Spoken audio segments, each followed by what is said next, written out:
ഞങ്ങൾ സ്കൂളിൽ മരം ഒരു വരം എന്ന് പറഞ്ഞൊരു നാടകം സംവിധാനം ചെയ്ത് അവതരിപ്പിച്ചു. അപ്പോൾ അതിനകത്തൊരു കാര്യം എന്താണെന്ന് വെച്ച് കഴിഞ്ഞാൽ രണ്ട് കൂട്ടുകാർ രണ്ട് കിളിയായിട്ടാണ്, രണ്ട് കിളികളാണ്. ആ കിളി ഒരു മരത്തിൽ താമസിക്കുന്നു. ആ കിളി മുട്ടയിട്ട് വെച്ച സമയത്ത് ആ മരം വന്നൊരു മരം വെട്ടുകാരൻ വെട്ടിക്കൊണ്ട് പോകുന്നു. അതൊക്കെയാണ് ഇതിൻ്റെ കഥ. അപ്പം ഞങ്ങളുടെ കൂട്ടത്തിലൊരു പുച്ഛപ്പാർട്ടിയുണ്ട്. ഈ നാടകം ഒന്നും നന്നാവില്ല എന്ന് നേരത്തെ ഫിക്സ് ചെയ്ത് വെച്ചിട്ടുള്ള എന്തോ നാടകം നിങ്ങൾ കളി എന്നൊക്കെ പറഞ്ഞിട്ട് ഇങ്ങനെയൊക്കെ പറയുന്ന ഒരുത്തനാണ്. അപ്പോൾ ഞാനാണ് നാടകം സംവിധാനമൊക്കെ, ഞാനെല്ലാം പഠിപ്പിച്ചു, കാര്യങ്ങളൊക്കെ റെഡിയായി. അപ്പം മരം നല്ല കാർഡ്ബോർഡിലൊരു മരം വെട്ടി ഉണ്ടാക്കിയിട്ടുണ്ട്. ഒരു 5-6 അടി പൊക്കത്തിൽ മരം വെട്ടി ഉണ്ടാക്കിയിട്ടുണ്ട്. രണ്ടുപേരും മറ്റേ ചുണ്ടൊക്കെ ഫിറ്റ് ചെയ്ത് കുരുവിയായിട്ട് നിൽക്കുന്നുണ്ട്. ഞാൻ മരം വെട്ടുകാരനായി കഴിഞ്ഞു. അപ്പം ഈ പുച്ഛ പാർട്ടി അവന് ക്യാരക്ടറൊന്നും അഭിനയിക്കാനൊന്നുമില്ല, ഞാനൊന്നും ഇല്ല എന്ന് പറഞ്ഞപ്പോൾ നമ്മൾ പറഞ്ഞൊരു കാര്യം ചെയ്യും, ഈ മരം സ്റ്റേജിൽ പിടിച്ചോണ്ട് നിൽക്കേണ്ട ഉത്തരവാദിത്വം അവനാണ് സ്റ്റേജിൻ്റെ ബാക്കിൽ ഒത്ത നടുക്കിൽ ഈ മരം കാർഡ്ബോർഡ് ഉണ്ടാക്കിയ മരം ബാക്കിൽ നിന്ന് ഇങ്ങനെ പിടിച്ചോണ്ട് നിൽക്കും, ഒളിച്ച് നിൽക്കും. അങ്ങനെയാണ് നമ്മൾ പ്ലാൻ ചെയ്തത്.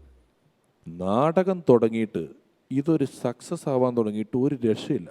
പിള്ളേരൊക്കെ അങ്ങ് ഏറ്റെടുത്ത് കുരുവി വരുമ്പോൾ കൈയടിക്കുന്നു, മറ്റേ കിളി വരുമ്പോൾ കൈയടിക്കുന്നു, മരം വെട്ടുകാരൻ വരുമ്പോൾ ആൾക്കാർ കൂവുന്നു. അങ്ങനെ ഈ നാടകം കയറി സൂപ്പർ മെഗാ ഹിറ്റ് ആയിക്കൊണ്ടിരിക്കുമ്പം ക്ലാസ്മേറ്റ്സിൽ നരൻ മരിച്ച പോലെ ഈ മരത്തിൻ്റെ ബാക്കിൽ നമ്മുടെ സുഹൃത്ത് നിന്ന് ചാകുക. കാരണം അവന് ഒരു പ്രശസ്തിയും കിട്ടുന്നില്ലല്ലോ.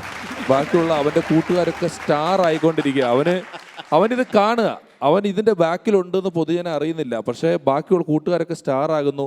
ഇവൻ എന്ത് ചെയ്യണമെന്നറിയാതെ ഇവൻ ഈ മരത്തിൻ്റെ ബാക്കിൽ നിന്ന് ഇവൻ അവിടെ ഉണ്ടെന്ന് കാണിക്കാൻ വേണ്ടി തല ഇങ്ങനെ ഒന്ന് വെളിയിലേക്കിടും, പിന്നെ അകത്തേക്കിടും, പിന്നെ തല വെളിയിലേക്കിടും, പിന്നെ തല അകത്തേക്കിടും. അങ്ങനെ നാടകം കഴിഞ്ഞു. ഞങ്ങളുടെ നാടകത്തിന് ഫസ്റ്റ് പ്രൈസ് കിട്ടി. ഫസ്റ്റ് പ്രൈസ് അനൗൺസ് ചെയ്യുന്ന കൂട്ടത്തിൽ അവിടെ വന്ന ജഡ്ജ് ഒരു കാര്യം കൂടെ അനൗൺസ് ചെയ്തു. ആ നാടകം വളരെ നന്നായിരുന്നു, ആ നാടകത്തിൽ നല്ലൊരു സന്ദേശമുണ്ട്, അതിലെ അഭിനേതാക്കളെല്ലാം വളരെ നന്നായിരുന്നു. ഒപ്പം എന്നെ അത്ഭുതപ്പെടുത്തിയ ഒരു പ്രത്യേക കാര്യം എന്താണെന്ന് പറഞ്ഞാൽ ആ നാടകത്തിൻ്റെ ആർട്ട് വർക്ക് വളരെ നന്നായിരുന്നു. കാരണം അവരൊരു നല്ല മരമുണ്ടാക്കി, ആ മരത്തിൻ്റെ പൊത്തിൽ നിന്നും ഇടയ്ക്കിടയ്ക്ക് ഒരു മൂങ്ങ തല പുറത്തേക്കിടുന്നത്, അതിന് പ്രത്യേക അഭിനന്ദനങ്ങളുടെ കിട്ടി. അന്ന് തൊട്ട് മൂങ്ങ സുജിത്ത് എന്നാണ് പുള്ളി അറിയപ്പെടുന്നത് ഞങ്ങളുടെ നാട്ടിൽ.